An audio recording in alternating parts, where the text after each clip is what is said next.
To the gorgeous young Guatemalan man who came to our animal shelter on Sunday, you absolutely made our holiday party. From one 33-year-old straight man and 15 female volunteers of questionable sexuality. Non-fiction. Hello. Hola. I don't think you speak English, but you were with your sister and she was translating, so if this comes to you then you should be able to pick up what I am putting down. Picture it. Ohio. Sunday. You're with your sister looking at dogs and cats, considering getting one. I was in Sunday walking dogs and whatever else they need, I don't exactly remember. But I remember going up to the counter and chatting with the girl there and noticing a young man with the most beautiful head of hair I've ever seen.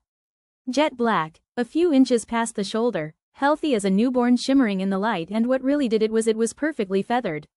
I mean, it was incredible.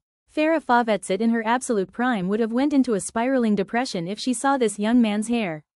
It was sent from the gods themselves. He had genetics that need to be studied for generations. As a deeply jealous bald man, I was furious. But I just got out of prison in February, so I need to chill. Anyway, I'm locked in on the hair and I love giving dudes compliments, no homo, and was about to tell him he had the most incredible fucking hair I've ever seen and I want to drink his blood and steal his youth when I realized he didn't speak English. Damn, well there's no way he doesn't know he's killing the hair game, so all's well. So, cut to Tuesday, holiday party for shelter staff. Since I'm the only man that shows up, they invite me as a diversity hire kind of situation. I have no problem affirmative actioning myself into some free drinks, so hell yeah. We walk in and I'm thinking, okay, start slow with a beer, gauge the room and let them drink ahead of you so you know how trashed you can get on tequila before they judge you. Sweet. Good plan. What I hadn't anticipated is these women storming the bartender like they were rushing the beaches of Normandy. The amount of shots that went around in the first 5 minutes was insane. 30 minutes go by and the food comes out. First course was stuffed mushrooms, meatballs and heavy slurring. I'm sitting at the table with the head of the shelter because they need a man in the back of all the photos like the sneaky black kids they put in college brochures. Cool, whatever. Again, win for me. The hottest tea is at the top, baby.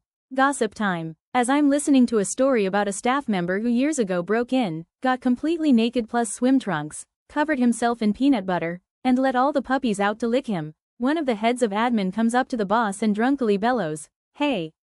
Do you remember the boy? He was young." My ears perk up. He was, Guatemalan. She broadly motions South America, or maybe some kind of Latino.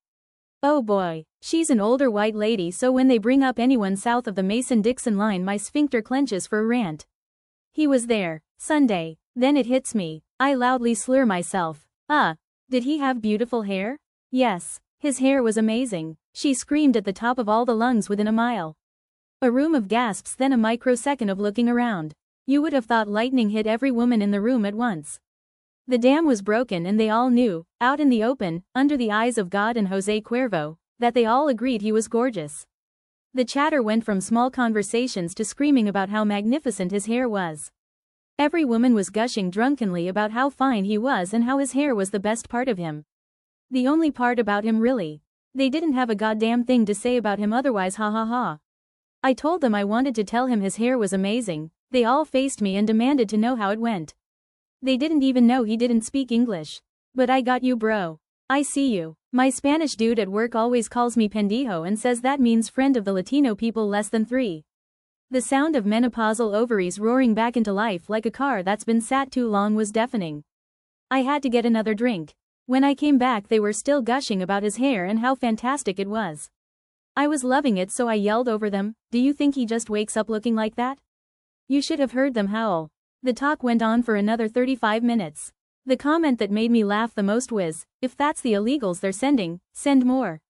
Except nobody said that, because it was in my head. And I like going to see the doggies. Anyway, thanks bro for being so fabulous and absolutely killing it with the hair. You're a fucking specimen and you have no idea and will never know, but your hair is so amazing it carried on in our minds and popped back out and absolutely made our holiday party. We love you. Hope you're good. If you need hair products, send us a list, we will pay for everything.